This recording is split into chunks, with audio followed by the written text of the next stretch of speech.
नमस्कार। साहित्य, कला और संस्कृति की पहली ऑनलाइन वीडियो पत्रिका ताना बाना में आपका स्वागत है।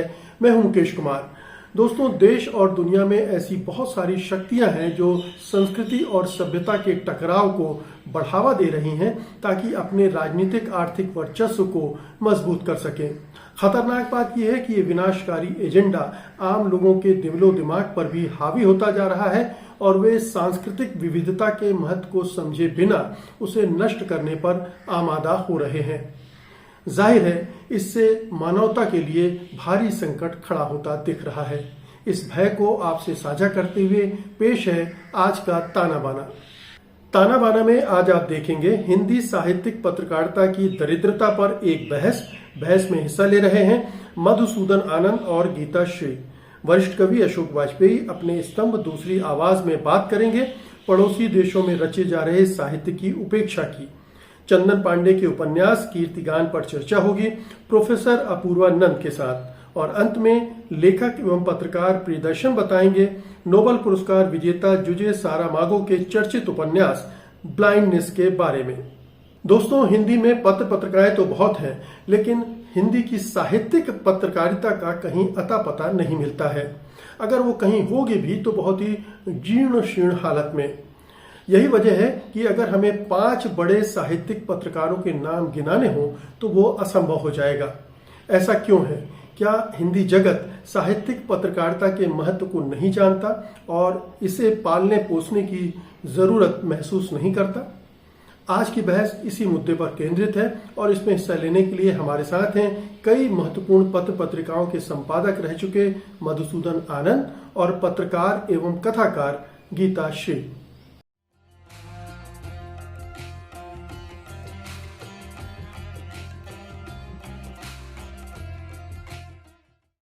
ताना बाना में आप दोनों का स्वागत है। मधुसूदन जी, ये साहित्यिक पत्रकारिता जो हमारे यहाँ रही है वो लगातार उसका स्तर हम गिरते हुए देख रहे हैं।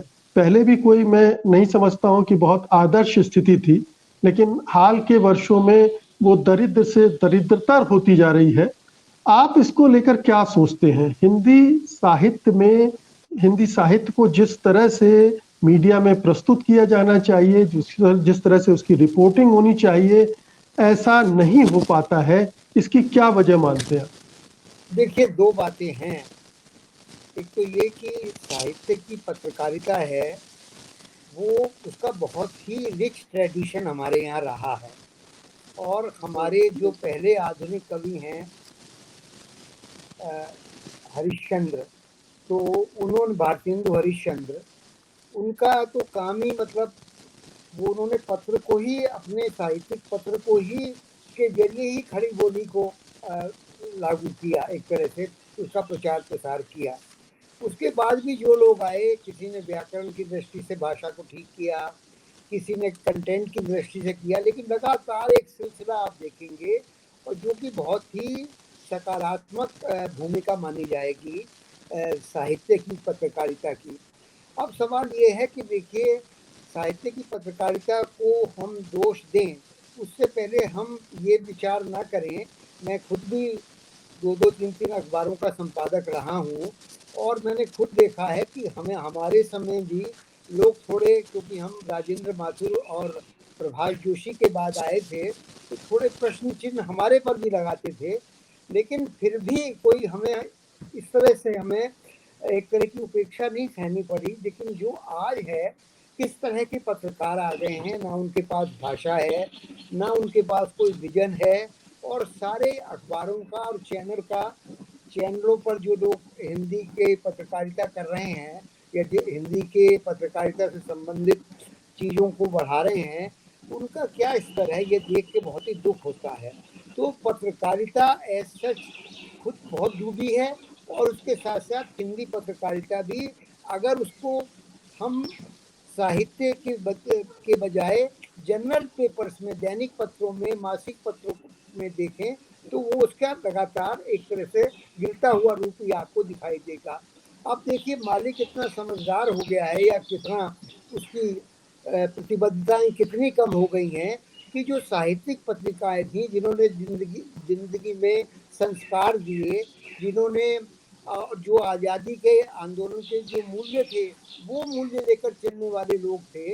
वो पत्रकारिता धीरे धीरे आके मैगजीन्स बंद हो गई, जो लोकप्रिय पत्रिकाएं थीं उनका स्थान छोटी पत्रिकाओं ने लिया। और छोटी पत्रिकाएं अभी भी बहुत ही महत्वपूर्ण काम कर रही हैं। वो काम वो कर रही हैं जो बड़ी पत्रिकाओं ने, एक बड़ी पत्रिका ने मिलकर किया, वो 50 छोटी पत्रिकाएं मिलकर वही काम कर रही हैं।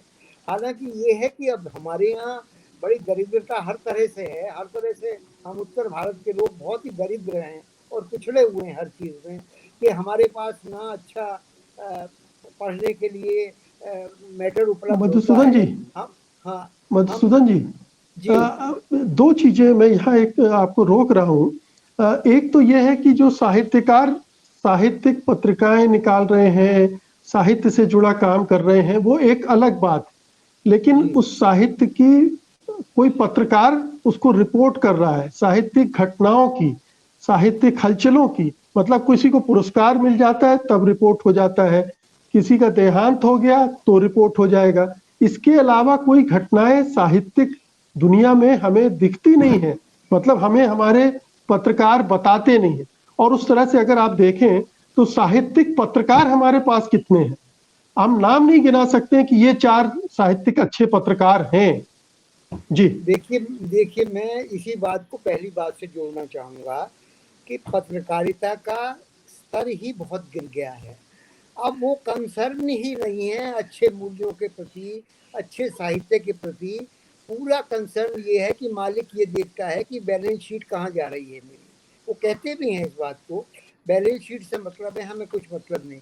अब क्या है कि एक ही आदमी को वो रिपोर्टिंग भी करने जाएगा, वो फिर अपनी रिपोर्ट भी फाइल करेगा, फिर उसकी सबिंग भी वही करेगा, हेडिंग भी वही लगाएगा, पेज भी वही बनाएगा। मतलब 4-4, 5-5 लोगों का काम आपने एक आदमी के सिर पर डाल दिया है। और उससे क्या उम्मीद कर सके हैं जबकि आपकी प्रायोरिटी नहीं है। और प्रायोरिटी ना होने की वजह से पत्रों में जो एक स्पर्धा रहती थी कि अगर जनसत्ता बहुत अच्छा निकल रहा है तो नवभारत टाइम्स को अच्छा निकलना ही होगा। ये प्रतिस्पर्धा नहीं रही है। सब सब जो है नीचे गए हैं, बहुत ज़्यादा नीचे गए हैं। और आज किस तरह की हमारी अपसंस्कृति जो है, अपसंस्कृति को लेकर तमाम समाचार हमारे जी। अखबारों में भरे रहते हैं, सजे रहते हैं अखबार उनसे, जबकि मुझे बोर लगते हैं वो। लेकिन सांस्कृतिक मूल्यों पर और संस्कृति के जो पॉजिटिव पक्ष हैं उनको लेकर कोई बात नहीं होती। और पूरा समाज की क्या स्थिति है ये भी आप देखिए। तो जो पत्रकारिता, जो पत्रकार मेन मीडिया में साहित्यिक पत्रकारिता कर रहे थे, उनके लिए वैसे ही मालिक ने और मालिकों के बाद जो मैनेजर हैं, उनके जो संपादक बन गए हैं, सब वो लिखना जानते हैं लेकिन काम उनका काम कुल मिला के मैनेजर वाला हो गया है। वो जी। वही चीज़ लेते हैं जो मालिक उनको कहता है। और जी। इस समय तो पत्रकारिता की बहुत ही स्थिति खराब है, मेरे से ज़्यादा आप जानते हैं इस बात जी। को। तो वो उन लोगों के लिए कोई जगह नहीं बची है। वो अपनी जगह, अगर अगर जो जैसे रविंद्र त्रिपाठी हैं या प्रियदर्शन हैं, वो एक तरह से साहित्यकार भी हैं, लेकिन उन्होंने अपनी, वो फिर भी समाचार वगैरह भी लिखते हैं, ये इस तरह का भी काम करते हैं, लेकिन वो साहित्य में भी साहित्यिक पत्रिकाओं में भी लिखते हैं। तो दोनों तरह का काम उन्हें करना पड़ता है। जी। ये जी। बात खत्म हो गई है कि हिंदी में, अब देखिए मैं आता हूँ यूरोप में आप चले मधुसूदन जी, मैं एक जाइए। टिप्पणी गीता जी की ले लूं फिर आपके पास आता हूँ। गीता जी, जी, ये अभी जो मधुसूदन जी ने कहा कि पार्ट टाइम काम है साहित्यिक पत्रकारिता, मतलब आप साहित्यकार हैं तो चलिए साहित्य भी देख लीजिए। साहित्य मतलब एक कभी भी हमने ये नहीं देखा किसी भी अखबार में कि कोई फुल टाइम साहित्यिक पत्रकार हो। मुझे तो ऐसा कोई नाम भी याद नहीं आ रहा है। आपको याद आ रहा हो तो बताएं। तो ये जब पूरे, हम चाहे वो राजेंद्र माथुर और प्रभाष जोशी का जमाना, उस जमाने की भी मैं बात कर रहा हूँ। ठीक है, कवरेज होता था, बेहतर होता था आज के मुकाबले, लेकिन साहित्यिक पत्रकार गढ़े नहीं गए हमारी हिंदी पत्रकारिता में। मुकेश जी, मधुसूदन जी चूंकि खुद संपादक रहे हैं तो इन्होंने पूरे हालात बयान कर दी है। और जो इन्होंने कहा है वही हालत रही है मीडिया की और अखबारों की। लेकिन जो मेरा अपना अनुभव है कि जब शुरुआत हम लोगों ने की थी पत्रकारिता की, तब साहित्य पत्रकारिता नाम की कोई चीज नहीं थी, लेकिन कला संस्कृति नाम की एक बीट होता था। इसमें सिनेमा भी है और फैशन भी है, विमेन भी है, सारा मिला के। लेकिन साहित्य कोई बीट नहीं थी पत्रकारिता में। तो जैसे पार्टियां, पॉलिटिकल पार्टीज की बीट होती हैं जैसे, तो वो या मंत्रालय बीट होता है, उस तरह से साहित्य का कोई बीट नहीं। लेकिन एक दौर था, बड़ा सुनहरा दौर के रूप में मैं उसको देखती हूँ, जब मधुसूदन आनंद जी लोग एकदम चरम पे थे पत्रकारिता के, और हम लोग शुरू शुरू में आए ही थे।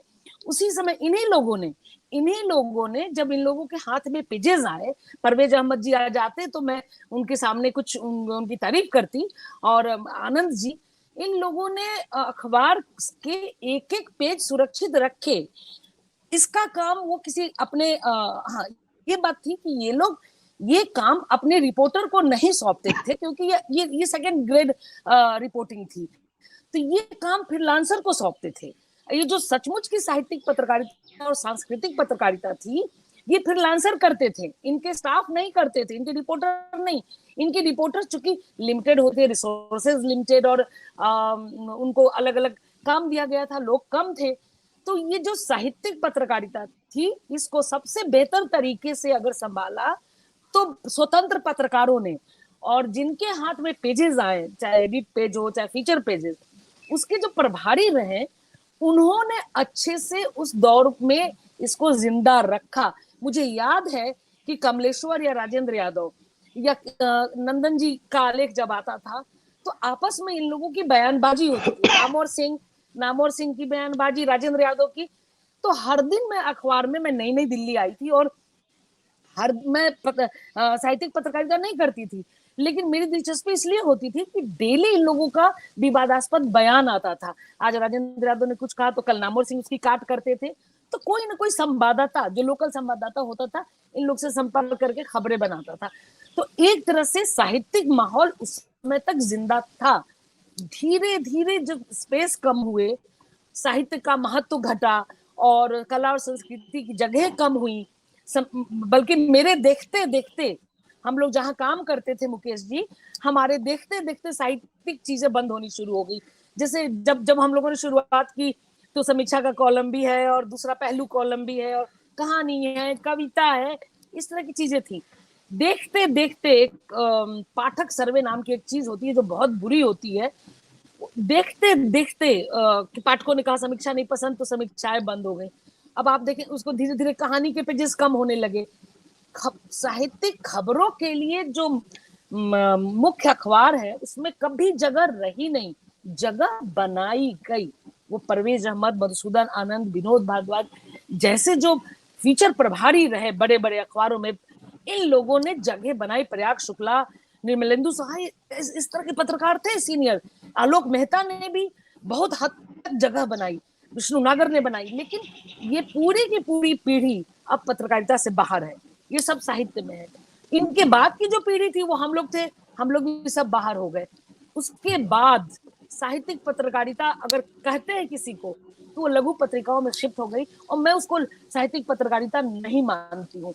मैं मुख्य धारा की जो अखबार पत्रिकाएं हैं, उसमें अगर खबरें आती हैं, उसमें अगर प्रमुखता मिलती है, उसमें अगर चीजें छपती हैं, मैं उसको उस तरह से देखती हूँ। लघु पत्रिका तो शुरू से थी, लघु पत्रिका का आंदोलन ही अलग है, लघु पत्रिका का अस्तित्व ही अलग है, उसका उद्देश्य ही अलग है। उसका उद्देश्य साहित्य को जिंदा रखना है, साहित्यिक पत्रकारिता को जिंदा रखना नहीं है।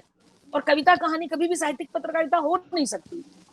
साहित्यिक पत्रकारिता ही अलग अलग चीज है, जिसको बहुत सालों तक बड़े बड़े अखबारों ने, चाहे जनसत्ता हो, नवभारत टाइम्स हो, हिंदुस्तानी अखबारों ने जिंदा रखा। आज भी मेरे पास कटिंग है, फुल पेज की कटिंग साहित्य की। अगर किसी साहित्यकार का इंटरव्यू कर रही हूँ तो फुल पेज, नामवर सिंह का interview full page, Manu Parekh का कर रहे हैं अगर किसी कलाकार का, तो पूरा पेज।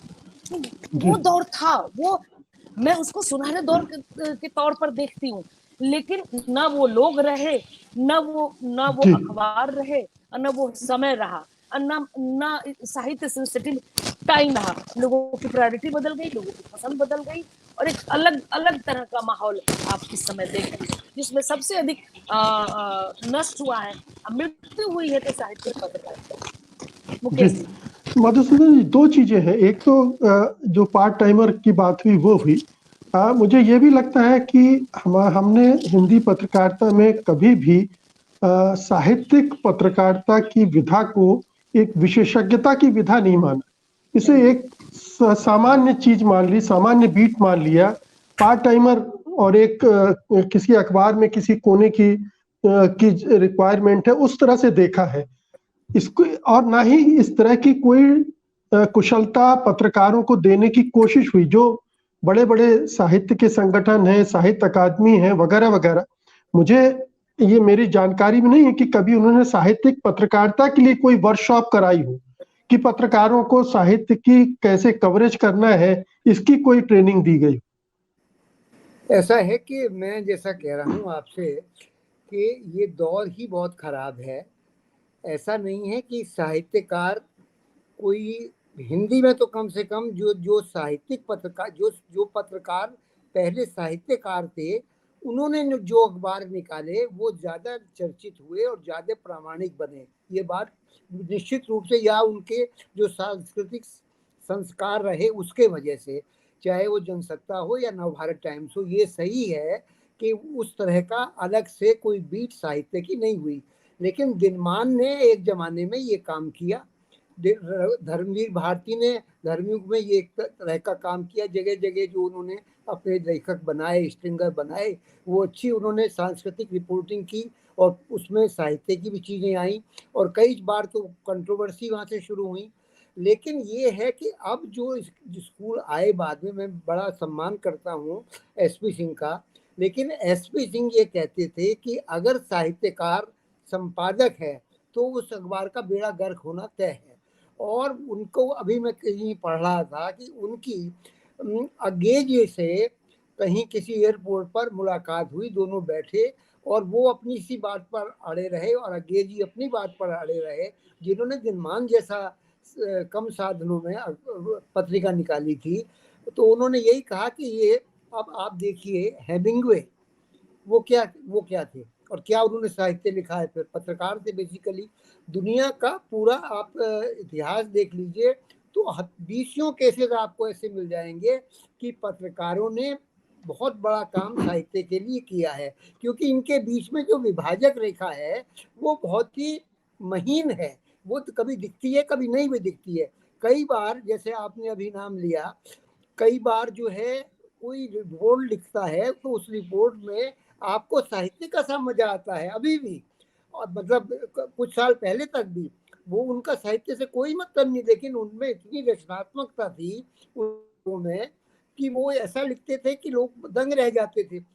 आलोक तोमर रेणु को ने, हम जिक्र कर सकते हैं, यहाँ उनकी भाषा का जिक्र कर हाँ सकते हैं, उनकी रेणु जी ने रिपोर्टिंग में जो। जाके, जी हाँ रेणु जी ने जाके रिपोर्टिंग की, उसकी किताब है। मतलब आप बताइए, क्या रघुवीर साहनी ने की और राजेंद्र माथुर ने कभी रिपोर्टिंग नहीं की। वो तो दिशा निर्देशी, मतलब एक तरह से धर्मवीर ज्यादा भारती ने की। चिंतन करते थे, बहुत ज्यादा फिलोसफर टाइप आदमी थे। लेकिन अखबार को अच्छा बनाने के लिए, बेहतर टीम को जोड़ने के लिए, अभी गीता जी बता रही थी, मुझे उनके समय में, मैं सहायक संपादक था उनका, तो मुझे उन्होंने एक पन्ना दिया हुआ था, साहित्य का पन्ना। वो साहित्य का पन्ना मैं निकालता था, उसमें इतनी चर्चा हुई थी कि पूछिए मत। नामवर जी का जैसे भी बता रही है ना, पूरा इंटरव्यू मैंने छापा था उनका। और वो उन्होंने, जी मुझे नामवर याद जी ने है। कभी किसी को फोन नहीं किया। मुझे फोन करके उन्होंने कहा कि भाई एक प्रूफ की भी गलती मैं नहीं निकाल सका हूँ। तो मैं खुद देखता था उस चीज को। तो देख, ये जो है, जिस आदमी में थोड़े संस्कार हैं, जिसमें थोड़ा साहित्य के प्रति लगाव है, वो अभी भी चाहे पत्रकार हो, वो उसके लिए काम करता है। बाकी आपने स्थितियां ऐसी बना दी कि एक तरह का पत्रकार जो है वो मजदूर हो गया है यार। और उस मजदूर का आप शोषण कर रहे हैं। आप उसको कितने घंटे उससे काम ले रहे हैं, वेज बोर्ड वगैरह सब चले गए अपना, यहाँ से आए थे वहाँ। तो अब ये जो है, क्या मतलब हो रहा है सब। अब जब उसको सोचने का, समझने का टाइम नहीं लेगा, अखबार को किसी तरह भरना है, इसलिए प्रूफ की गलतियां, हेडिंग की गलतियां, फोटो भी कई बार गलत लग जाती हैं, जो मुख्य लीड है, मेन लीड अखबार की, वो सब बहुत वो खराब हो जाती है। अभी मैं किसी का पढ़ रहा था आज ही शायद, तो उन्होंने लिखा कि मैं जो हूँ, अखबार जो है वो मेरी कभी हिम्मत नहीं होती कि मैं पेज 1 से पढ़ूं, मैं उसको पीछे से पढ़ना शुरू कर। कविता है किसी की यहाँ, असद जैदी की कविता है, कि मैं उसको पीछे के पेज से पढ़ना शुरू करता हूँ। और वैसे भी उर्दू पीछे बाएं से दाएं से बाएं चलती है, तो मैं उस तरह से चलता हूँ। और सब बीच में जब संपादकीय पेज वगैरह सब आ जाते हैं, तो वो पेज मेरा जो पहला पेज है वो पढ़ने से कई बार रह जाता है। क्या पढ़े भाई, उसमें है क्या? आप अगर आज भी अगर अच्छी पत्रकारिता करना चाहते हैं हिंदी पत्रकार होने के नाते, तो आप जब तक अंग्रेजी के अखबार नहीं पढ़ेंगे आपको पूरी सूचना नहीं मिलेगी। उसमें अभी भी मधुसूदन जी, ये थोड़ा विषयांतर हो रहा है। हम समूची पत्रकारिता पर बात आज नहीं कर रहे हैं, केवल साहित्यिक पत्रकारिता पर चर्चा कर रहे हैं। गीता जी, जो अभी मधुसूदन जी ने कहा कि जो बाद के संपादक आए उन्होंने साहित्य को तवज्जो नहीं दी, उसे ठिकाने लगा दिया धीरे धीरे करके, एक तो ये बात सही लगती है। क्या दूसरी बात ये सही नहीं है कि हमने अपने यहाँ साहित्यिक पत्रकारिता को ऐसा विकसित ही नहीं किया कि पाठकों की उसमें दिलचस्पी रहती, पाठक डिमांड करते कि हमें ये सामग्री चाहिए। एक दबाव बनता पाठकों की तरफ से भी कि साहित्यिक दुनिया की खबरें, हर तरह की खबरें, वो पत्रकारिता का अभिन्न हिस्सा बन जाती, जैसे खेल, व्यापार या फिल्म बन गई। हाँ, मुकेश जी, पाठकों की चिट्ठियां आती रही हैं साहित्य के लिए, और उसको दबाया गया कि जब अखबार प्रोडक्ट बनने लगे और ब्रांड मैनेजर हावी होने लगे और बाजार नियंत्रित करने लगा और विज्ञापन आपसे ये कहने लगा कि आपकी खबरों के बीच में मुझे जगह चाहिए, तो वहां पे सबसे अधिक जो नुकसान हुआ वो साहित्यिक खबरों का हुआ, साहित्यिक सामग्री का हुआ। शुरू से एक तो गलती आपने सही जगह उंगली रखी कि शुरू से ही साहित्यिक पत्रकारिता का कोई मॉडल विकसित नहीं हुआ मुख्य धारा के अखबार और पत्रिकाओं में, कि कोई अलग से एक ऐसा रिपोर्टर, बल्कि एक साहित्य एक मजाक का विषय भी था। मैं अपनी कमजोरी बताऊं कि जब मैं नहीं थी बिल्कुल साहित्य में, तो मैं बहुत हंसती थी साहित्य या साहित्यकारों पे, और मतलब हम लोग बचते थे बात करने से कि कहानी के लिए एक अलग अलग तरह का माहौल है साहित्य को लेकर। अगर आपकी भाषा अच्छी है और आप अच्छी खबरें लिखते हैं, आपकी सराहना जरूर होगी, लेकिन अगर आप साहित्य की पैरोकारी करते हैं, साहित्य की बातें करते हैं, तो आप एक मुख्य धारा के अखबार और पत्रिका में मजाक का विषय है। तो इसलिए शुरू से ही संपादक की, जितने संपादक, सबकी साहित्यिक अभिरुचि थी, वो सब साहित्य को पसंद करते थे, उन सब की भाषा ऐसी थी, लेकिन उनके सामने एक मजबूरी है बाजार की। हम लोगों के सामने देखते देखते, हम लोगों के सामने मैनेजर्स जो विज्ञापन दाता थे वो पूछते थे हमें, तो आपको अंदर की बात बताती हूँ कि पत्रिका में 66 पेज है, 66 पेज का हिसाब आपको मार्केटिंग को देना है, ब्रांड मैनेजर को देना है। और 66 पेज में कहाँ कौन सा ऐड जाएगा वो तय करते हैं। और जो साहित्य का पेज होता है, या तो उसको ड्रॉप करो या उसके बीच में कोई आपको ऐड नहीं मिलेगा। तो देखिए, जहां बेचने के लिए सब कुछ हो, जहां सब कुछ बिक रहा हो, साहित्य एकदम बिल्कुल बिकाऊ माल नहीं है, साहित्य बिकता नहीं है, ऐसा मानना है कि साहित्य लोग पढ़ते नहीं है। साहित्य ने आज आपको इंटरनेशनल सम्मान दिलाया है, उसके बारे में बहुत तरह की भ्रांतियां हैं दिमाग में कि साहित्यिक चीजें कोई पढ़ना नहीं चाहता और पाठक, जबकि साहित्य एक विश्राम की तरह है, विराम की तरह है, कि जब आप खबरों से, तो वो ये चीजें, ये इस पे तो मुझे तो लगता है कि इस पे काम करना चाहिए अखबार और मैगजीन को, और पाठकों के मन मिजाज को समझते हुए। दूसरा, कि साहित्य को लेकर एक ड्यूटी जैसी जरूर होनी चाहिए, क्योंकि आप मानते हैं कि साहित्य संस्कारित करता है, साहित्य समय की मशाल है, आगे आगे चलता है, तो आपने सबसे पहले साहित्य को ही, जबकि जो जितनी स्वतंत्रता आंदोलन की क्रांति हुई थी, वो पत्रकारिता का जो जन्म हुआ था वो साहित्य की कोख से हुआ था। पत्रकारिता का पूरा इतिहास उठा के देखिए तो साहित्य की कोख से हुआ था। जो आंदोलन चलते तो साहित्यिक पत्रिकाएं चलाती थी। तो जिस साहित्य ने आपको पत्रकारिता दी, जिस साहित्य ने आपको इतना बड़ा मीडिया तक पहुंचाया, भाषा दिया, जिस साहित्य ने आपको, जिसने संस्कार दिए, जिसने आपको तमीज सिखाई, उसी को सबसे पहले, ये तो दुनिया का नियम है कि जो खड़ा करता है सबसे पहले उसको धीरे धीरे खत्म करते हैं हम। तो इसीलिए धीरे धीरे आपकी बात बिल्कुल सही है मुकेश जी, और मैं आपके सवाल पे ही आपका जवाब है। जी मुकेश जी, तो मधुसूदन जी, हमने 2-3 चीजें पत्रकारिता, साहित्यिक पत्रकारिता की दरिद्रता के लिए चिन्हित की हैं। एक तो ये कि बाद की पीढ़ी ने संपादकों की पीढ़ी ने इस ओर ध्यान नहीं दिया। दूसरा, पत्रकारिता का पूरा माहौल ही बदल गया, जहां पर सारा बिकाऊ माल चाहिए अखबार में। लेकिन एक ये भी थी कि कोई एक ऐसा मॉडल नहीं गढ़ा, एक साहित्य की पत्रकारिता करने वालों की कोई ट्रेनिंग नहीं हुई। किस तरह से साहित्य का कवरेज होना चाहिए उसका, उस बारे में न तो हमारे संपादकों की तरफ से और ना ही जो साहित्यिक संगठन है, संस्थाएं हैं, उनकी तरफ से कोई कोशिश हुई। तो हमने अपने हिंदी के दायरे में साहित्यिक पत्रकारिता को न तो महत्व दिया, न सम्मान दिया, और ना ही उसको विकसित की कोई योजना हमारे पास थी। इसलिए ये दरिद्रता आई है।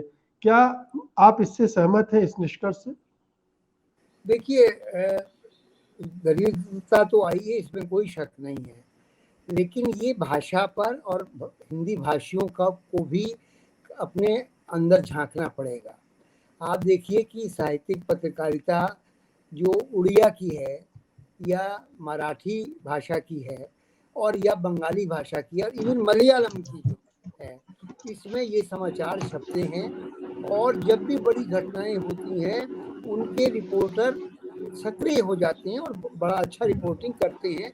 मैं उन भाषाओं को नहीं जानता हूँ, उनके जो साहित्यकारों से बातचीत करके जो मुझे आभास मिला वो मैंने आप तक शेयर किया। तो मतलब इसी समाज में पूरा स्कोप है। तो क्या आप जो है एक फिल्म के लिए आप जो है लाइन लगा लेते हैं, रात से बैठ जाते हैं खरीदने के लिए और उसे देखने के लिए, लेकिन आप जो है आपकी संस्कृति का इतना पतन हो गया है कि आप साहित्य से कोई मतलब नहीं रखना चाहते। हिंदी भाषी लोग जो हैं ये कभी अपने कोई विचार करता है कि जिस तरह से पहले गुरुदत्त की किताबें बिकती थी या ओम प्रकाश शर्मा की या कर्नल रंजीत की किताबें बिकती थी, ऐसी निर्मल वर्मा की या इवन प्रेमचंद की बाद में शुरू में तो खूब बिकी, वो भी श्रीपति राय जी का अपना एक जिद थी या अपना एक वो लगन थी उनकी कि उन्होंने मेलों में जा जाकर बाजार बनाए और किताबें बेची। लेकिन क्या हमारे यहाँ ये बात है? अब तो कोई भी अपनी किताब छपवा लेता है और छपवा के और छप भी जाती है वो किताब, पैसा देकर छपवाता है और उसको चर्चा करा लेता है और समझ गया वो साहित्यकार हो गया। तो हिंदी समाज ने इस बात को बर्दाश्त कैसे किया? वो किताबें क्यों बिक रही हैं बाजार में और वो क्यों चल रही हैं और वो कोर्स में क्यों लग रही हैं? कोई सोचने वाला है इस बारे में? तो हमें हिंदी समाज को भी अपना आत्म विश्लेषण करना चाहिए कि हमने भी कहीं ना कहीं कोई कमी है। जो अच्छी चीज है उसका जब बाहर से आके उसको ठप्पा लग जाता है। अब गीता श्री जी का मैंने उपन्यास, मैं ईमानदारी बताऊं, जो आपने कहा था वो ही मेरा भी है। मैंने पढ़ना शुरू किया था, कुछ पेज पढ़ने के बाद उससे नहीं पढ़ा गया। और अशोक वाजपेयी कह रहे हैं कि इसकी गलती जो है वो आप में है, उपन्यास में नहीं है, तो ये अपनी गलती मान लेता है, मेरे में गलती होगी। बहरहाल वो मुझसे नहीं पढ़ा गया, लेकिन अगर वो उपन्यास इतना श्रेष्ठ है और जो है वो निश्चित रूप से है, मैंने पूरा पढ़ लिया है। तो आप पढ़ लिया, उस समय आपने भी शायद 40-50 पेज पढ़े थे, तो आपने कहा था, मुझे याद है। तो आप ये देखिए कि उनको यहाँ साहित्य अकेडमी का पुरस्कार नहीं मिला, उनको यहाँ कोई पुरस्कार नहीं मिला गीता श्री जी को। ये क्या मतलब? किस तरह के लोग बैठे हुए हैं हमारे ऊपर? ये जो पुरस्कार बांटे, जो सरकारी लोग बैठे हुए हैं, किस तरह के लोगों को पुरस्कार दिए जा रहे हैं? कौन लोग पढ़ाए जा रहे हैं आगे? सब पढ़ाते हैं, लेकिन कम से कम एक मिनिमम वो तो देखी जाती है ना कि पात्रता मिनिमम जिसमें है उसे करें, लेकिन वो नहीं। तो मधुसूदन जी, कुल मिला के आपकी बातचीत से ऐसा लग रहा है कि कुएं में ही भंग घुली हुई है, पूरे कुएं में भंग घुली हुई है। तो क्या पाठक, क्या संपादक और क्या पूरी जो मीडिया है उसको दोष दिया जाए? लेकिन दोषी तो हम सभी हैं। और जी, तो अब इस चर्चा को यहीं विराम देंगे। मधुसूदन जी, धन्यवाद आपका, और गीताश्री जी आपका भी, आपने वक्त निकाला। धन्यवाद, नमस्कार। दोस्तों, ये हम सब जानते हैं कि साहित्य विभिन्न देशों के बीच एक पुल का काम करता है, मगर क्या वजह है कि हिंदी भाषी अपने पड़ोसी मुल्कों के साहित्य की ही लगातार उपेक्षा करते रहते हैं, उसके बारे में जानने समझने की कोई कोशिश नहीं करते हैं। जाने माने कवि और संस्कृति कर्मी अशोक वाजपेयी आज अपने स्तंभ में इसी मुद्दे पर विचार कर रहे हैं। पेश है उनका स्तंभ दूसरी आवाज।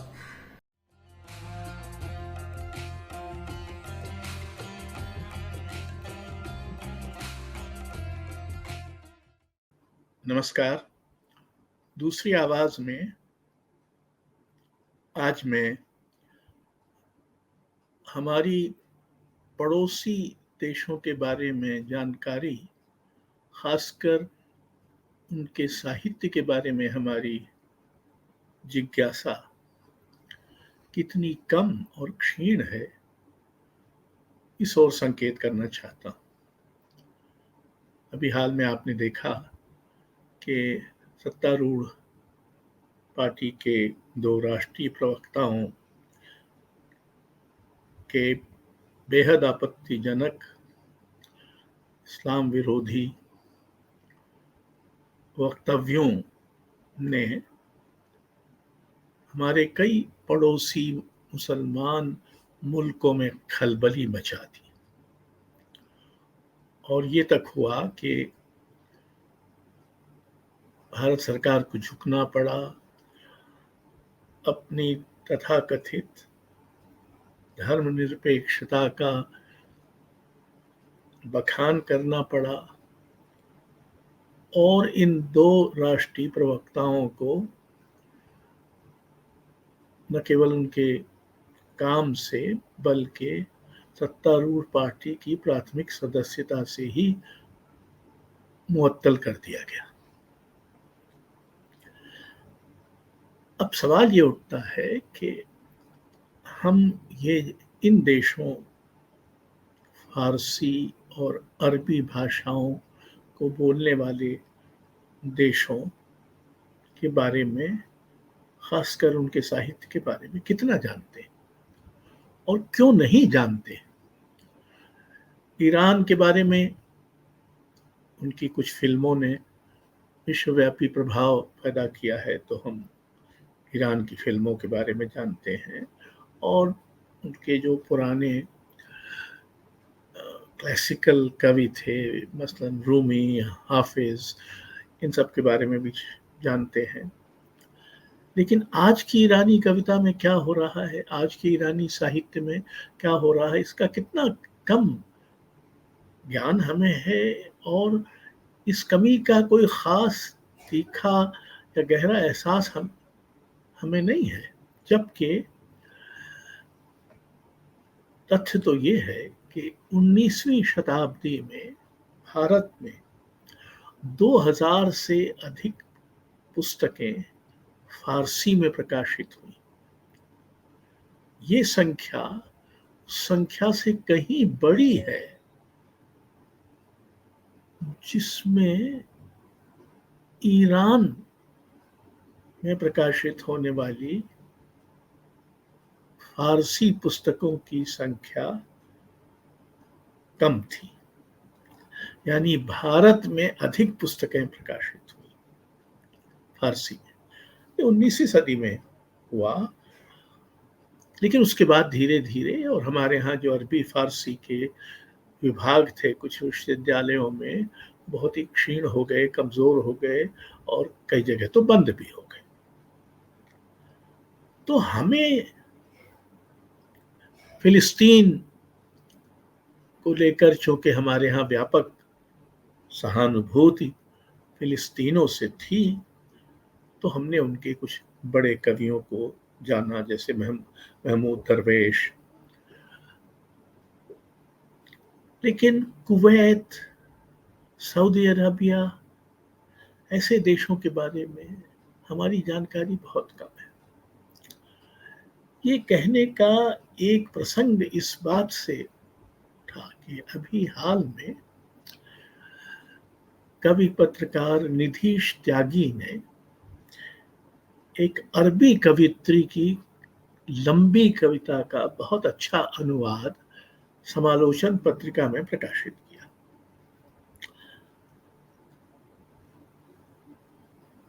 जाहिर है कि ये अंग्रेजी से, यानी अरबी में लिखी इस लंबी कविता के अंग्रेजी अनुवाद का हिंदी में अनुवाद है।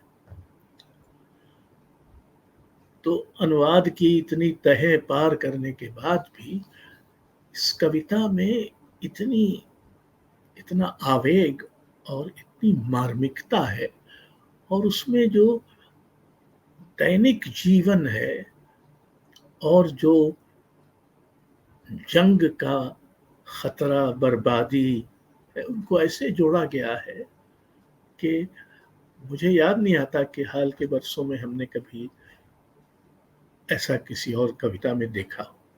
मैं उसका एक अंश आपको सुनाना चाहता हूँ, और देखें कि कैसे वो हमारी अपनी परिस्थिति से जुड़ता है। भाषा को विकृत करना बच्चों की निगाहों को भ्रष्ट और बर्बाद करना, ये नया निजाम है। शैतानियत को फैलाना, खासतौर पर बनी मशीनों से, न्यूयॉर्क में बारिश के थमने का इंतजार करना और तभी बगदाद के ऊपर बमों की बारिश करना, दुख को परिभाषित करना और एक एनाटॉमी कोर्स में उसकी चीर फाड़ करना, जुकाम पकड़ना, दोपहर का खाना पकाना और कचरे के ढेर तक जाना, बाहर जाना और सोचना कैसे ब्रॉडवे समुद्र तक दौड़े जा रहा है, खरीदना और घर लौट आना, भीतर और बाहर दोनों की दीवारों को तोड़ना, शहर में रहना जिसे कत्ल करके जीता गया है, एक खंडहर के ऊपर दूसरा जोड़ना, बेबीलोन से रश करना, उसकी लाशों और उसकी जिदों पर नफरत की बौछार करना, जिंदा सामान को जलाना, खजूर के पेड़ों को आग का पानी देना, ये होता है बर्बरता वाला काम। इराक को मिटाने वालों में पागलपन के लक्षण पकड़ना, न भूलना कि ब्रिटिश इसका हिस्सा है, न भूलना कभी भी कसम खाना पहाड़ की और उसकी ऊंचाई की, कभी कुछ भी नहीं भूला जाएगा। दिमाग की सतह पर इनान्ना का नाम कुरेदना, इसे जिंदा रखने की कोशिश में उसे पुनर्जीवित करना, पुनर्जीवन पर यकीन को फिर से दिलाना, प्यार नहीं करना, रात में देर तक जगे रहने के लिए सो लेना, ये पाना की क्रिया के संज्ञा रूप धोखा है, अपनी जमीन खो देना। एक लंबी कविता का अंश है। अब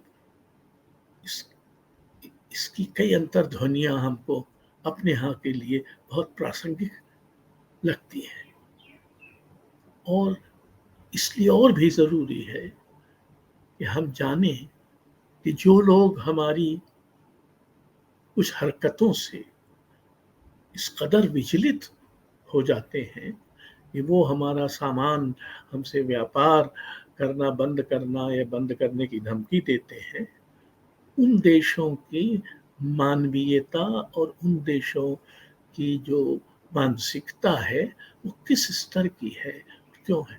वहाँ 90 लाख भारतीय रहते हैं, और संभवतः संसार में जिस क्षेत्र से सबसे अधिक विदेशी मुद्रा में धन भारत में आता है, वो ये वही देश है, और हम इन देशों के बारे में इतना कम जानते हैं। और अब वक्त है पुस्तक समीक्षा का। कीर्तिगान चंदन पांडे का दूसरा उपन्यास है। दरअसल ये उपन्यास उनके पहले उपन्यास वैधानिक गल्प की दूसरी कड़ी कहा जा सकता है। वैधानिक गल्प अपने शिल्प, भाषा और कथ्य के लिए बेहद सराहा गया था। उस उपन्यास में उन्होंने मॉब लिंचिंग की एक घटना को केंद्र में रखा था, जबकि कीर्तिगान में वो मॉब लिंचिंग की कई घटनाओं का पोस्टमार्टम करते नजर आते हैं। जाने माने समालोचक प्रोफेसर अपूर्वा नंद हमारे साथ हैं, तो आइए उनसे इस उपन्यास पर बात करते हैं।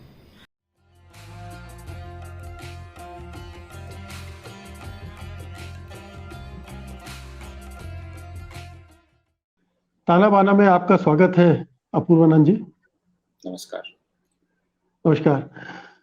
कीर्तिगान ये किताब है चंदन पांडे जी की, और इसके पहले वैधानिक गल्प आई थी। तो वैधानिक गल्प में भी विषय तो मॉब लिंचिंग का था, लेकिन उसमें एक मॉब लिंचिंग थी, और यहाँ बहुत सारी मॉब लिंचिंग को लेकर ये उपन्यास रचा गया है। आपको क्या लगता है, अगर हम वैधानिक गल्प से कीर्तिगान तक, जो भी कहा जा रहा है कि ये उसी सीरीज की किताब है, कैसे देखेंगे आप? एक प्रोग्रेस है या घटना का विस्तार है, विषय का विस्तार है, किस तरह से देखा जाए?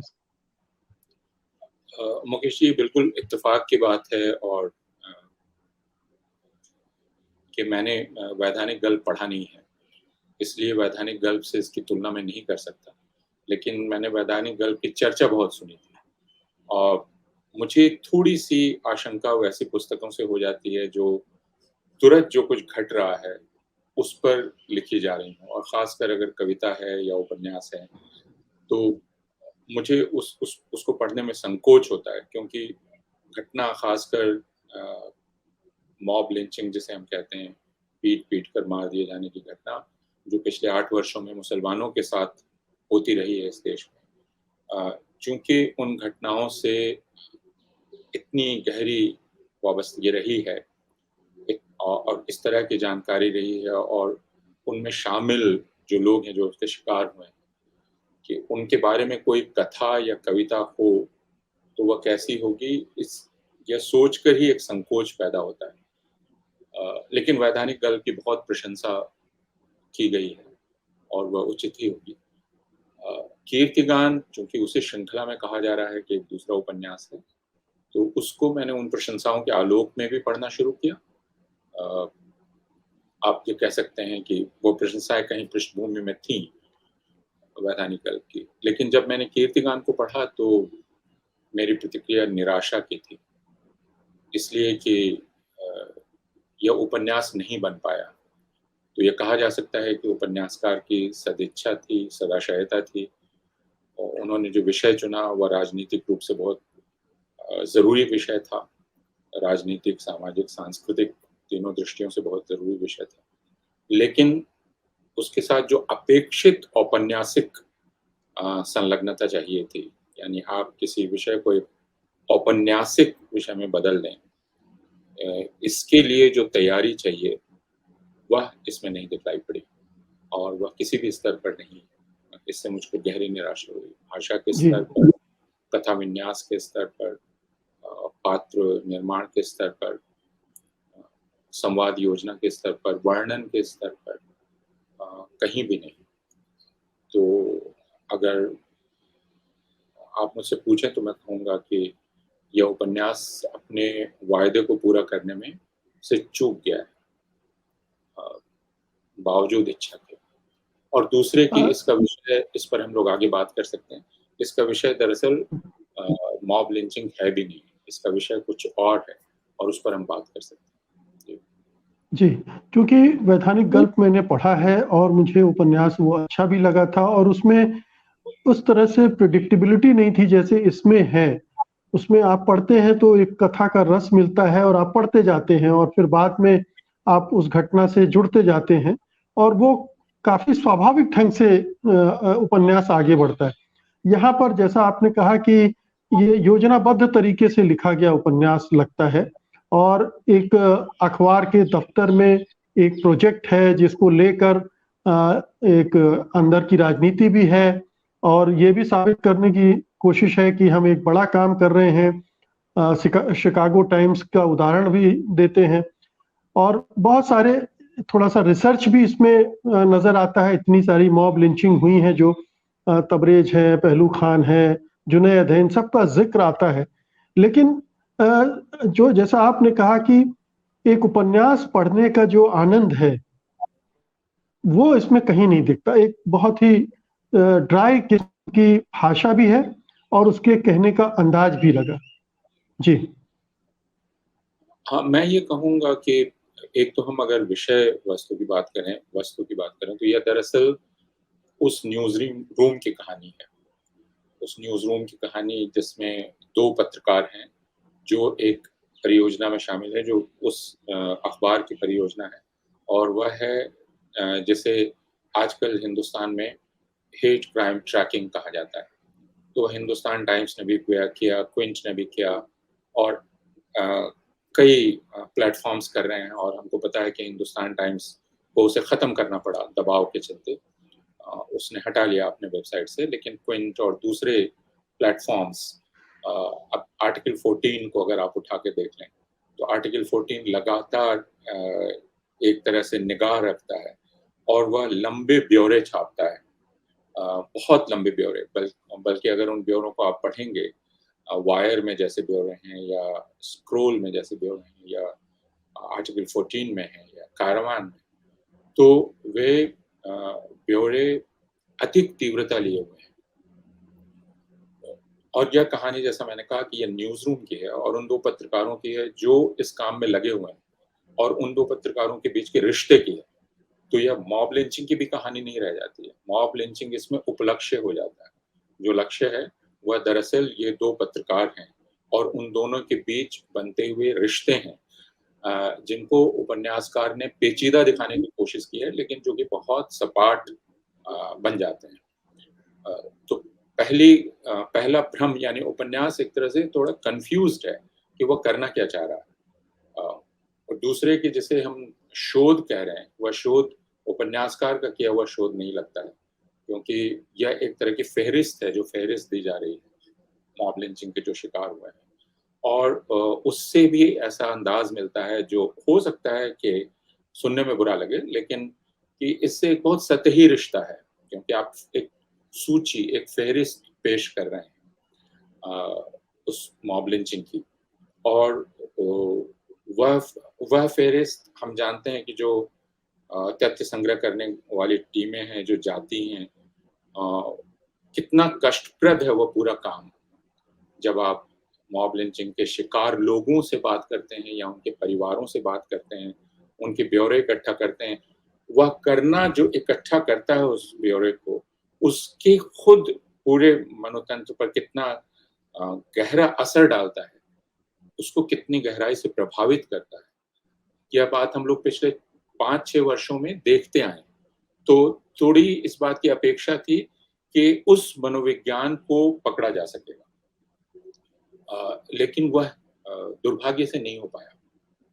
और इसका कारण भी यही है कि यह या तो बहुत हड़बड़ी है कि इसको तुरंत ही कथा में बदल दिया जाए, और उस हड़बड़ी का यह नतीजा है, या इसमें संलग्नता बहुत नहीं है, या कथाकार का शोध बहुत नहीं है। हम चूंकि कुछ नहीं जानते, कह नहीं सकते, लेकिन उपन्यास को पढ़ते समय ऐसा ही प्रतीत होता है। तो पहले तो ये विषय यह मैं कहना चाहूँगा जी, लेकिन क्या एक पाठक को इस विषय पर कुछ अतिरिक्त नहीं मिलता है जो अखबारों से इतर है? आपको कहीं और मिलता भी नहीं है, लेकिन एक कहानी की बुनावट के बीच में। जी, मैं कहूँगा कि मुझे निराशा इसीलिए हुई, और मैं इसी वजह से कई बार अपने कथाकार मित्रों को कहता हूँ कि, और हो सकता है कि उन्हें लगे कि यह सलाह उन्हें नहीं चाहिए और मैं उस मुद्रा में सलाह दे भी नहीं रहा हूँ, लेकिन बहुत बार अच्छा यह होता है जब आपका देश इस तरह के घटनाक्रम से गुजर रहा हो और इस तरह की घटनाएं हो रही हों जिनको समझना आपके लिए और अपने संवेदना का हिस्सा बनाना कठिन है, तो आप कहानी लिखना छोड़कर सिर्फ उनको, जिसे आप नॉन फिक्शन कहते हैं, आप नॉन फिक्शन लिखिए, आप रिपोर्ट कीजिए, आप जाइए और रिपोर्ट कीजिए। यह करना भी कथाकारों के लिए बहुत आवश्यक है। अगर आप देखें, अरुंधति रॉय की आलोचना बहुत लोगों ने की। एग्जैक्टली, मैं भी उन्हीं का जिक्र करने वाला था। जी हाँ, एक उपन्यास उन्होंने लिखा, उसके बाद उन्होंने उपन्यास नहीं लिखा। क्यों नहीं लिखा? क्योंकि मुझे ऐसा प्रतीत होता है कि उपन्यास की जो नैतिकता है, उस नैतिकता का भी वो पालन कर रही थी, और जो यथार्थ है, वह यथार्थ इतना स्तब्धकारी है। खुद आपकी अब तक की समझ की के जो उपकरण आपके पास हैं, उन उपकरणों के लिए, उनको कल्पना के साथ जोड़ने के लिए आपके पास जो भी उपाय हैं, वे इतने अपर्याप्त हैं इस यथार्थ के साथ, कि शायद पहले जिम्मा यही है कि इस यथार्थ को दर्ज किया जाए, इस पर बात की जाए।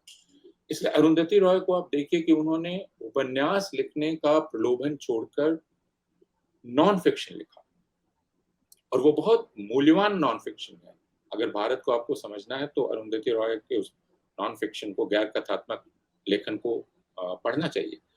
तो मैं ये कहना चाहूँगा कि अगर आप एक समय कथा लिखना स्थगित भी कर दें और सिर्फ इन ब्यौरों को दर्ज करें। और इसके लिए मैं फिर कहूँगा, जिन वेबसाइट्स का मैंने नाम लिया, आप कारवान के लॉन्ग फॉर्म एसेज पढ़िए, आप हिंसा का ब्यौरा पढ़िए, वो कितना यंत्रणादायक है। जब तक आप हिंसा का ब्यौरा ऐसा नहीं देते हैं कि पाठक स्वयं यंत्रणा में पड़ जाए, तब तक मैं समझता हूं आप सफल नहीं। तो पाठक के लिए भी वो नाकाबिले बर्दाश्त होना चाहिए, ऐसा कि एक पृष्ठ के बाद दूसरा पृष्ठ उलटना उसके लिए आसान ना हो, और वह एक नैतिक जुड़ाव महसूस करने लगे। तो मैं सिर्फ यह कहना चाहता हूं कि हिंसा जब विषय बन रहा हो, और हिंसा को देखना, क्योंकि इसमें विषय है हिंसा को देखना, और हिंसा को देखने वाले का खुद क्या होता है, यह इसका विषय है। क्या आपको लगता है कि इस उपन्यास में वो जिस विषय की आप बात कर रहे हैं, जिस तरह की हिंसा है, उसको व्यक्त करने का, चित्रित करने की भाषा की कमी भी है इस पूरे उपन्यास में? हाँ, मैंने तो यही बात कही शुरू में कि वह भाषा नहीं है इसमें। यह भाषा अत्यंत ही सतही भाषा है, कामचलाऊ भाषा है। यहाँ तक कि आप रुक कर अगर विशेषण खोजते हैं तो जो पहला विशेषण आपके हाथ आ जाता है, उस विशेषण से आप काम चला देते हैं।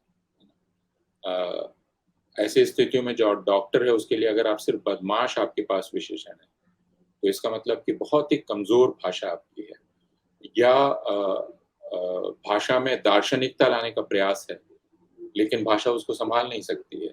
उपन्यास जहाँ से शुरू होता है, अगर आप उसी को देख लें, हर उपन्यास की खासियत इसमें देखी जाती है कि वो कितने तरह की आवाजें अपने भीतर समेटती है, और वे आवाजें अपनी प्रामाणिकता में कैसे दिखलाई पड़ती हैं। लेकिन अब अगर आप पहला उपन्यास जहाँ शुरू होता है उसको देख लें, मैं उसका समय था और वह समय पूरा हो चुका था। सारी रात हमको उसी के सामने बिठाए रखा था, जैसे मेरे बैठे रहने तक ही वह जिंदा। यहाँ तक कि जब बेरहम सुबह हुई और तबरेजुआ को पुलिस ले जा रही थी, तो वह बेहोश हालत में भी हमको ही देखे जा रहा था। और जानते हैं मैडम, उसको पूरी रात पीटते रहे थे। अब अगर आप इन वाक्यों को पढ़ लें तो एक का दूसरे से कोई मेल नहीं होता है, संवेदनात्मक स्तर पर भी। मैं उसका समय था और वह समय पूरा हो चुका था। यह एक बहुत ही उदात्त एक दार्शनिक उक्ति जैसा मालूम पड़ता है। लेकिन उसके बाद यहाँ तक कि जब बेरहम शुरू हुई और तबरेजुआ को पुलिस ले जा रही थी, अब यह वाक्य ही बहुत अटपटा वाक्य है। तो बेहोश हालत में हमको देखते जा रहा था, सारी रात हमको उसके सामने बिठाए रखा था। तो यह तबरेज के साथी का बयान है जो मारा गया। तबरेज आप जानते हैं, झारखंड में, जिसको पीट कर मार दिया गया था, यानी उसकी मौत हो गई थी बाद में। तो भाषा इसलिए मुझे बहुत कमजोर लगी। अब इस श्रृंखला की और भी कड़ियां आनी है, तो क्या अपेक्षा रखी जाए फिर?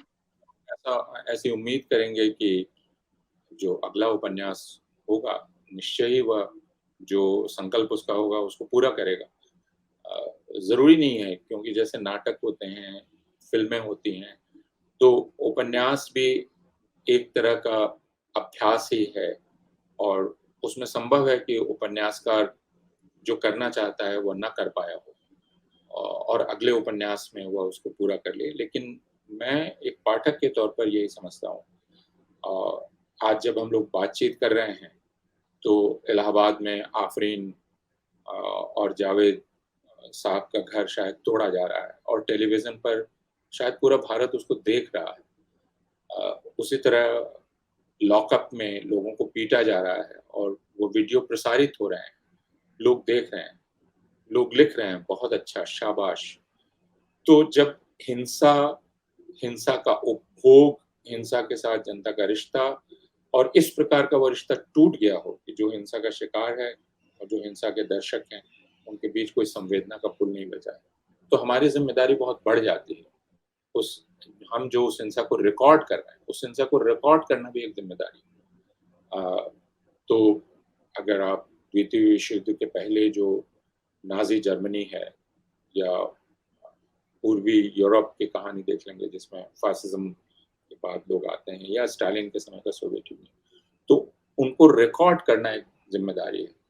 उपन्यास जरूर लिखा जाए, और मैं उम्मीद करता हूँ कि अगला उपन्यास, जैसा मैंने कहा कि वो जो करना चाहता है वो करेगा, लेकिन कम से कम यह उपन्यास नहीं कर पाया। जी, तो इस उपन्यास ने निराश किया है। बहरहाल बहुत बहुत शुक्रिया अपूर्वानंद जी आज की इस बातचीत के लिए, धन्यवाद आपका। पुर्तगाल के नोबेल पुरस्कार विजेता उपन्यासकार जुजे सरामागो का एक बहुचर्चित उपन्यास है ब्लाइंडनेस। 1995 में प्रकाशित इस उपन्यास की कहानी ये है कि अचानक एक पूरा शहर अंधा हो जाता है। इसके बाद कहानी उन ब्योरों से गुजरती है जिनमें सामूहिक अंधेपन के शिकार लोग किस तरह से व्यवहार कर रहे हैं और उस शहर का हाल क्या होता है। इस उपन्यास के बारे में विस्तार से बता रहे हैं जाने माने पत्रकार और लेखक प्रियदर्शन।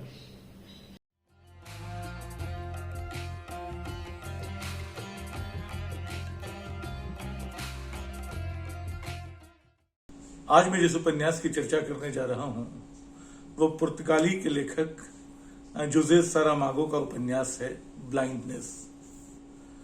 ये उपन्यास हालांकि 1997 में छपा है, लेकिन कई मायनों में इसको पढ़ना आज के लिए भी प्रासंगिक है। हालांकि सारामागो अपने एक दूसरे उपन्यास के लिए ज्यादा चर्चित हैं, the history of captivity of Lisbon, Lisbon की घेराबंदी का इतिहास, जो हिंदी में भी सुलभ है। लेकिन ब्लाइंडनेस की मैं चर्चा इसलिए कर रहा हूं कि उपन्यास पढ़ना अपने आप में रोंगटे खड़े कर देने वाला है। उपन्यास बहुत दिलचस्प ढंग से शुरू होता है। इसकी शुरुआत में रेड लाइट पे एक आदमी खड़ा है। जब तक सिग्नल ग्रीन होता है तब तक उस आदमी की आंख की रोशनी जा चुकी होती है। वो अचानक अंधा हो गया है। वो भागा भागा डॉक्टर के पास किसी तरह जाता है। वहां 2-3 और ऐसे मरीज आए हुए हैं। शाम होते होते डॉक्टर को समझ में आ जाता है कि शहर को एक अजीब सी महामारी ने घेर लिया है, लोगों की आंख खराब हो रही है। वो अपने घर लौटता है। वो घर लौटकर सरकार को खबर देता है कि शहर को, देश को एक ऐसी महामारी घेर रही है, लोगों को बचाने का इंतजाम हो, स्वास्थ्य सुविधाओं के लिए कुछ किया जाए। लेकिन सरकार ठीक उल्टा करती है। उसको लगता है कि जब ये संदेश लोगों में जाएगा कि अचानक उनकी आंख खराब हो जा रही है, तो एक तरह की दहशत फैलेगी, एक तरह का पैनिक फैलेगा। वो इन तमाम लोगों की धरपकड़ शुरू करती है और इनको एक सुरक्षित जगह ले जाने के नाम पे एक पुरानी जेल में डाल देती है। उनमें जब तक डॉक्टर ये खबर कर रहा है उसकी अपनी आंख की रोशनी जा चुकी है। जब डॉक्टर को भी लेने सरकार की गाड़ी आती है तो डॉक्टर की पत्नी जिद करती है कि वो भी साथ जाएगी। और डॉक्टर की पत्नी अचानक, जब कहा जाता है कि सिर्फ अंधे लोग जा सकते हैं, तो बोलती है कि मुझे भी दिखाई नहीं पड़ता है, मैं भी अंधी हो चुकी हूं। तो डॉक्टर की पत्नी भी उस गाड़ी में चली जाती है और उस जेल नुमा संरक्षण गृह में बहुत सारे अंधे लोगों के साथ रहती है। वहां रहना, अंधे लोगों का एक अनजान जगह पे अपने कमरे खोजना, अपने लिए बिस्तर तहाना, अपने लिए रोजमर्रा की बहुत सारी जरूरतें पूरी करने का इंतजाम, साफ सफाई, एकदम नारकीय माहौल है जिसको ये अकेली औरत है जो देख पा रही है कि क्या हो रहा है। बाकी लोगों को धीरे धीरे उनकी मानसिकता भी बदलती जाती है। वो बिल्कुल जानवरों जैसे होते जाते हैं। न उनको अपने कपड़ों की परवाह, उनको लग रहा है कोई हमें देखने वाला ही नहीं है। गंदगी से वो लड़ नहीं सकते हैं तो उसी गंदगी में लिथड़े हुए हैं, उसी गंध और महक में डूबे हुए हैं। इस नारकीय स्थिति में बहुत सारी दूसरी घटनाएं भी घटती हैं। यहाँ भी वसूली वाले पैदा हो जाते हैं, यहाँ भी ठेकेदार पैदा हो जाते हैं, यहाँ इस डॉक्टर की पत्नी का रेप तक हो जाता है। इन सब के बीच अचानक एक दिन ये जो इस तरह की दादागिरी करते थे उन पे हमला करके वो भागती है, साथ में अपने लोगों को लेकर, 4-5 लोग जो उसके कमरे में थे। तो अचानक बाहर निकल के पाती कि असल में पूरा शहर जो है वो अंधा हो चुका है, सबकी आंखों की रोशनी जा चुकी है और कोई किसी के घर में रह रहा है, कोई किसी के घर में रह रहा है, लोगों के घरों के ताले टूटे हुए हैं, ऊपर की मंजिलों पे लोग हैं जो थोड़े सुरक्षित हैं, नीचे तमाम जगहों पे अंधेरा रोशनी, किसी का कोई ख्याल नहीं है, दुकानें बंद हैं, दुकानों के शटर तोड़े जा रहे हैं। बड़ी मुश्किल से ये खोजती हुई अपने घर पहुंचती है। ये उपन्यास एक स्तर पे बताता है कि जो नेत्रहीनता है, जो रोशनी चले जाना है, वह कितनी बड़ी परिघटना है। लेकिन आप चाहें तो इसका एक दूसरा भाष्य भी पढ़ सकते हैं। जब एक देश की रोशनी चली जाती है, हालांकि उपन्यास कहीं अपनी पटकथा में इसका इशारा नहीं करता है, कहीं वो इस बात का उल्लेख नहीं करता है कि उसका कोई लाक्षणिक अर्थ भी है, लेकिन वो अर्थ है। आप ध्यान से देखें तो हम एक अंधी व्यवस्था के द्वारा पोषित हो रहे लोग हैं। एक अंधी व्यवस्था हमें जीने को तरह तरह से मजबूर कर रही है। यहाँ हम उसी के बीच हाथ पांव मार रहे हैं, उसी की वहशत में जी रहे हैं। तो ये उपन्यास बिना ऐसी किसी बात की ओर इशारा किए हमारे लिए एक बड़ी सच्चाई को सामने रख जाता है। इस उपन्यास को पढ़ना मैं फिर दोहरा रहा हूं, एक सिहराने वाला अनुभव हो सकता है। और दूसरा, जितनी संजीदगी से, जितने छोटे छोटे ब्योरों के साथ लिखा गया उपन्यास है, ये पता चलता है कि एक लेखक कैसे अपने ब्योरे चुनता है, अपनी भाषा चुनता है। हालांकि भाषा की बात करते हुए बता दूं कि मैं जब चर्चा कर रहा हूं तो पुर्तगीज में लिखे उस उपन्यास के अंग्रेजी अनुवाद के सहारे चर्चा कर रहा हूं, लेकिन उस अंग्रेजी अनुवाद की भाषा भी बताती है कि उपन्यास कितनी सघनता के साथ बुना गया है और हमारे भीतर कैसी गहरी छाप छोड़ता है। ताना बाना में आज बस इतना ही। आज का अंक आपको कैसा लगा हमें जरूर बताइएगा। हमें आपकी प्रतिक्रियाओं का इंतजार रहता है। आप अपनी प्रतिक्रियाएं हमें tanaBana@sathindi.com पर भेज सकते हैं। और अब मुझे अनुमति दीजिए, अगले रविवार को रात 9 बजे मैं फिर हाजिर होऊंगा ताना बाना के एक नए अंक के साथ। तब तक के लिए नमस्कार। सत्य हिंदी का ऐप डाउनलोड करें गूगल प्ले स्टोर पर।